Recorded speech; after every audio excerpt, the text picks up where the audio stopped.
amigos, sejam bem-vindos ao canal Videira Espírita. Meu nome é Cristina Brito e este é o programa Projeto 15 Minutos, o Céu e o Inferno. Aqui nós estudamos diariamente, por mais ou menos 15 minutos, o quarto livro da codificação espírita, realizada por Allan Kardec, O Céu e o Inferno. Estamos na primeira parte desta obra, que trata da doutrina. Estamos no capítulo 3, e no capítulo 3 nós falamos do céu. O céu. Hoje vamos para o item 8. Kardec primeiro trouxe as noções antigas do que seria o céu, e agora ele nos traz como a doutrina espírita nos revela o processo que nos leva às esferas superiores do progresso espírita, do progresso espiritual, melhor dizendo, não é? Porque o progresso não é espírita, no sentido de espírita, muitas vezes Kardec usava esse termo para tratar mesmo das questões do espírito, não é? Bom, então vejamos que ele está falando sobre todos os detalhes desse processo, e aqui nós vamos continuar então. No item 8, Kardec nos diz assim: a encarnação é necessária ao duplo progresso moral e intelectual do espírito. São aquelas duas asas, já falamos antes, não é? Ao progresso intelectual, pela atividade que está obrigado a desdobrar no trabalho.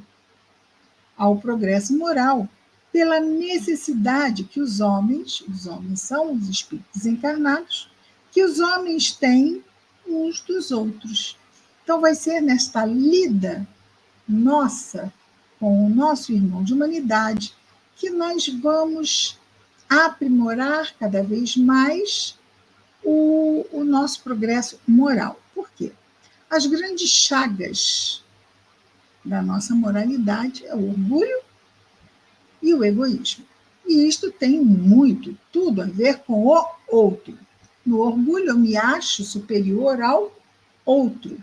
E no egoísmo, eu não considero as necessidades do outro, apenas as minhas. Então, vai ser exatamente no contato século a século,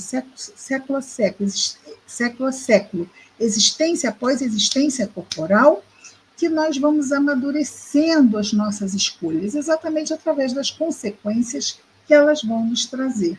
E aí vamos aquilatando melhor quais aquelas que devemos manter e outras que definitivamente não nos trazem nada de bom. Às vezes, o problema é que quando as fazemos, ninguém faz nenhuma escolha para se prejudicar.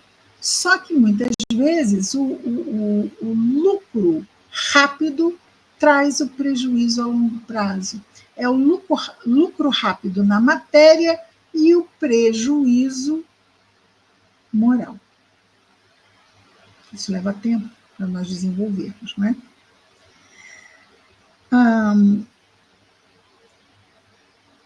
A vida social, continua Kardec, é a pedra de toque das boas e das más qualidades. Porque ali, nós acabamos de dizer, né? Se nessa vida social, no contato com o outro, que nós vamos revelar as nossas mazelas morais e também vamos revelar as nossas virtudes. E vamos cada vez mais desenvolvê-las, já que a lei é do progresso. Então, a vida social é a pedra de toque das boas e das más qualidades. A bondade, a maldade, a doçura, a violência, a benevolência, a caridade, o egoísmo, a avareza, o orgulho, a humildade, a sinceridade, a franqueza, a lealdade, a má-fé, a hipocrisia, em uma palavra, tudo o que constitui o homem de bem ou o homem perverso tem por um objetivo e por estímulo as relações do homem com seus semelhantes. Para o homem que vivesse sozinho, não haveria nem vícios nem virtudes virtudes.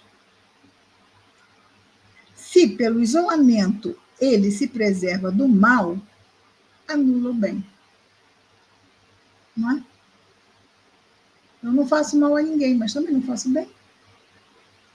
Não há progresso. Não há progresso. Não vamos esquecer que nos negarmos a fazer o bem, mas eu não estou fazendo mal a ninguém, mas não fazer o bem é fazer o mal. Se estivéssemos sozinhos, não faríamos o mal, mas não faríamos o mal porque não teríamos ninguém para nos relacionarmos. Então, como saberíamos se tivesse alguém ali, nós realmente não faríamos o mal? Não é?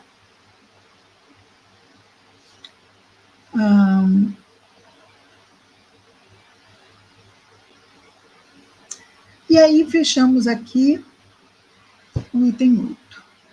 Indo para o item 9, nós temos Kardec nos dizendo assim: uma só existência corporal é manifestamente insuficiente para que o espírito possa adquirir tudo o que lhe falta em bem e se desfazer de tudo o que há de mal em si.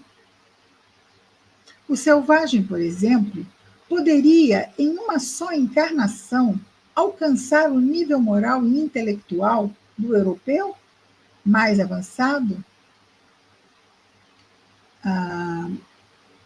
Vamos aqui não sermos simplistas. Quando ele fala do selvagem, o selvagem é o selvagem, meio de século XIX, ok? É aquele de uma vida na natureza. Não sabe ler, não tem uma educação voltada para desenvolver a inteligência, informações. Ora, quanto mais desenvolvermos a inteligência, quanto mais soubermos, melhor conseguimos fazer escolhas a nível moral. Aí podemos dizer assim, mas tem muitos selvagens que são muito moralizados. Ora, muitos podem estar ali, nós que estamos há mais de 60 anos deste momento, não é? Mas mesmo à época, muitos poderiam estar ali e já terem passado por outros povos e estarem ali naquele povo selvagem por necessidades reencarnatórias. Selvagem nesse sentido que acabamos de dizer, não civilizado. Era o que se dizia à época. Esses termos são terminologias, são apenas uma questão de semântica, palavras. Hoje se usam outras palavras, ok? Não adianta só o desenvolvimento moral, há que se ter também o desenvolvimento da inteligência. A inteligência é entrarmos cada vez mais em contato com conhecimento.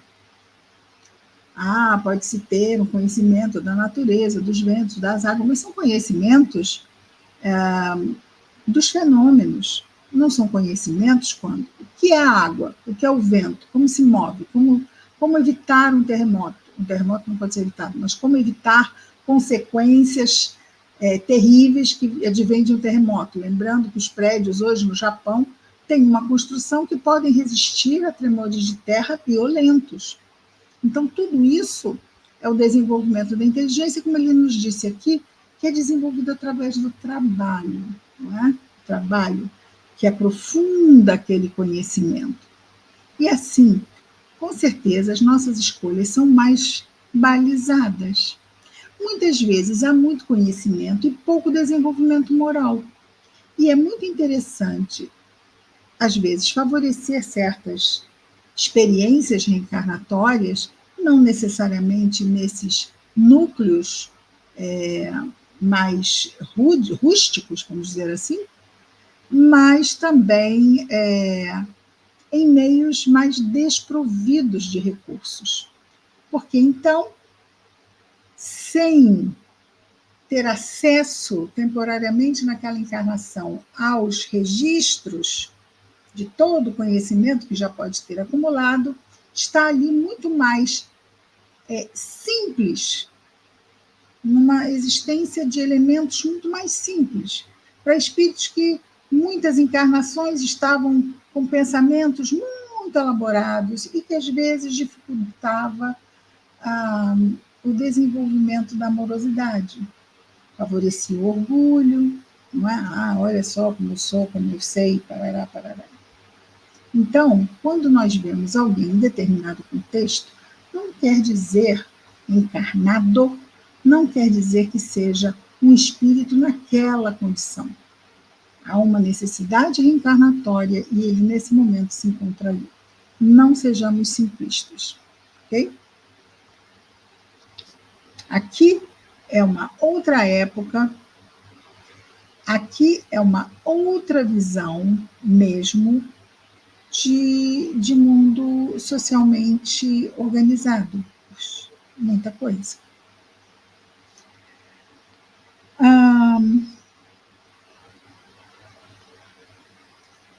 Quando ele diz aqui, poderia, em uma só encarnação, conseguir uma pessoa de uma região extremamente desprovida de recursos, numa só encarnação, chegar a todo nível de uma pessoa que conseguiu os últimos graus de conhecimento na academia, por exemplo, digamos, no conhecimento acadêmico, um doutor, não um doutor médico, né? Mas é mestrado, doutorado, pós-doutorado, aquelas coisas todas que exigem mesmo muito. Mas ninguém precisa disso. Não, não é essa pergunta que Kardec faz. Ele vai dizer que se numa encarnação, se isso poderia ser feito. Aí poderemos ainda responder, mas já teve quem conseguiu. Exceções vão existir em todas as situações. Mas aqui ele diz de uma forma assim, comum. É possível? Exceções? Exceções existem em todos os lugares, não é? Continuando. Então, ele diz que isso é materialmente impossível. Ele pode ter já trazido essas questões já desenvolvidas em si moralmente, mas materialmente fica difícil. Deve, pois, permanecer eternamente na ignorância e na barbárie, privado dos gozos que só o desenvolvimento das faculdades pode proporcionar? Aí, de novo, né? Está perguntando, para nos fazer pensar. O que nós vemos de um espírito encarnado é simplesmente um momento, um rápido momento da sua vida imortal. Devemos evitar tirar conclusões.